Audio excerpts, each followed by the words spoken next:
Let's continue our weekly wrap of the 58th legislature with eCapitol News Director Shawn and Jason Doyle.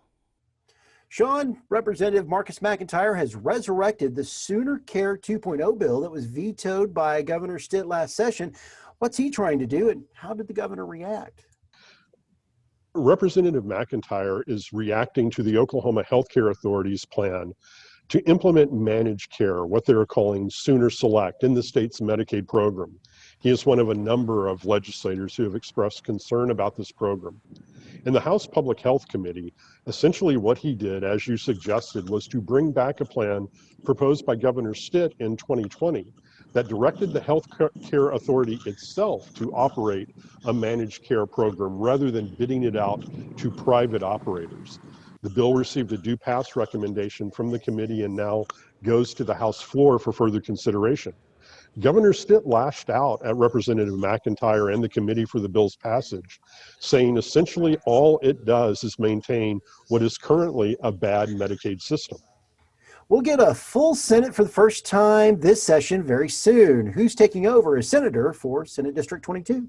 Jake Merrick, a Republican from Yukon, will be sworn in on Wednesday as the Senate District 22 representative in the Senate. He takes over for former Senator Stephanie Bice, who of course was elected to Congress during November's general election. So the seat has been vacant since that time and was decided Tuesday in a special election. A new development with Epic one-on-one charter schools left both sides unhappy. What happened?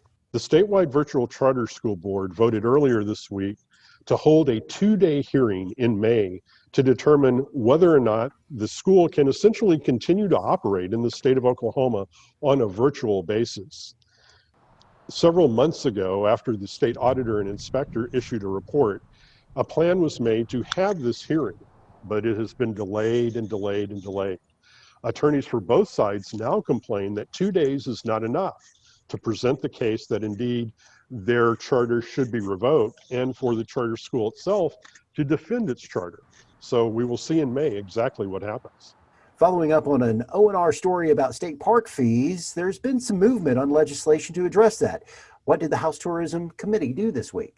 And in fact, there are bills moving through both chambers of the legislature that would address this issue. Both pieces of legislation would create an annual one-state park pass so that local residents could buy at a reduced rate a pass to their local park and attend it more frequently. There are also plans to offer one-park passes to out-of-state residents, but at a higher price, and some other work that's looking at ways in which to adjust those costs so that Oklahoma residents will better be able to access the parks at a lower cost, particularly compared to out-of-state visitors.